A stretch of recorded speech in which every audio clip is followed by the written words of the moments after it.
ঘাম ঝরিয়েছি আমরা জানি, আমাদের এই ঘাম কেন দিতে হবে?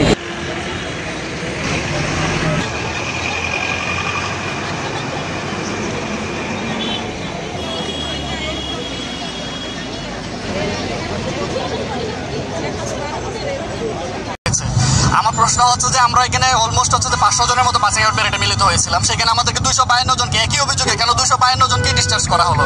দ্বিতীয়ত আমাদের হচ্ছে যে 1 বছর এখানে হচ্ছে যে করা ট্রেনিং এর পরে অনেকের পারিবারিক অবস্থা ভালো না, আমরা অনেক কষ্ট করে ট্রেনিং করছি। 1 বছর হচ্ছে বিনা বেতনে ট্রেনিং করার পরে আমাদেরকে হচ্ছে যে খালি হাতে হচ্ছে আমাদের ফেরত আসতে হয়েছে, যেটা রাষ্ট্রের বোঝা, পরিবারের বোঝা হয়ে দাঁড়িয়েছে, পরিবারের কষ্টের কারণ হয়ে দাঁড়িয়েছে।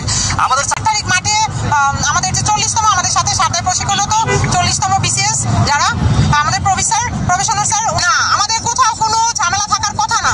সেখানে আমি নিজে বিশ্বাস করি, আমি নিজে কোথাও কখনো জড়িত ছিলাম না। ইভেন আমরা এখানে 34টা মেয়ে, আমাদের 37টা মেয়েকে টোটাল বের করা হয়েছে। একটাই অভিযোগ দেওয়া হয়েছে শৃঙ্খলা ভঙ্গ। আমরা ওরকম কোনো শৃঙ্খলা ভঙ্গ করি নাই, আমাদের সাথে অবিচার করা হয়েছে। সেখান থেকে মুক্তি দিয়ে আমাদেরকে চাকরিতে পুনর্বহাল করা হোক। আমরা 40তম এসআই ব্যাচ থেকে ট্রেনিংরত অবস্থায় যখন 10 দিন বাকি ছিল তখন আমাদের মিথ্যা একটা অভিযোগ দেখিয়ে বার করে দেওয়া হয়। আমাদের বলা হয় যে নাস্তা না খেয়ে বিশৃঙ্খলা সৃষ্টি করা, এরকম কোনো কিছুই আসলে একাডেমিতে সেদিন হয়নি। কারণ একাডেমির মতন একটা জায়গা অবশ্যই সেটা হচ্ছে সিকিউরিটিপূর্ণ জায়গা, সেখানে সিসি ক্যামেরা ফুটেজ আছে, তারা সিসি ক্যামেরা ফুটেজ, এবং আমরা এটাও বলেছি সিসি ক্যামেরা ফুটেজ চেক করেন, কিন্তু আসলে তারা আমাদের মিথ্যা একটা নাটক সাজিয়ে আমাদের বের করে দেওয়া হয়েছে এবং আমাদের বাড়িতে পাঠিয়ে দেওয়া হয়েছে। বাড়িতে পাঠিয়ে যে যার থানার মতন তারা অবৈধ লেটার, আমাদের এরকম কোনো কিছুই আসলে হয়নি, এরকম কোনো কিছু। কারণ আমাদের তো 1 ধাপে বের করেনি, আমাদের 4 ধাপে বের করছে। প্রথমে বিশৃঙ্খলা সৃষ্টি করার জন্য, তারপরে এলোমেলোভাবে হাঁটার জন্য, হাসাহাসি করার জন্য, ক্লাসে বিশৃঙ্খলা, যেগুলো হচ্ছে প্রিন্সিপাল স্যার, যে হচ্ছে আমাদের আগের প্রিন্সিপাল ছিল, উনি নিজে নাজিবুল স্যার, উনি নিজে বলেছেন যে এরকম কোনো কিছু হয়নি। তাহলে সেখানে কেন তারা এরকম মিথ্যে একটা নাটক সাজিয়ে আমাদের বের করে দিচ্ছে? 6 অক্টোবর নাস্তার ইস্যু নিয়ে, কিন্তু পরবর্তীতে তাদেরকে 18 অক্টোবর তাদেরকে ছুটিতে পাঠানো হয়, 21 অক্টোবর তাদেরকে অব্যাহতি দেওয়া হয়।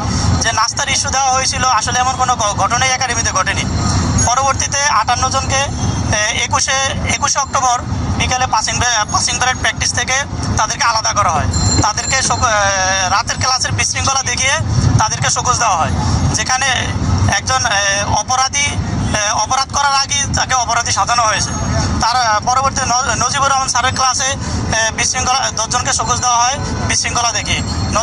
X principal Najibur Rahman sir বিভিন্ন প্রেসে বলেছে তার ক্লাসে এমন কোনো ঘটনাই ঘটেনি, মিথ্যা অভিযোগে আমাদেরকে চাকরি থেকে অব্যাহতি দেওয়া হয়েছে।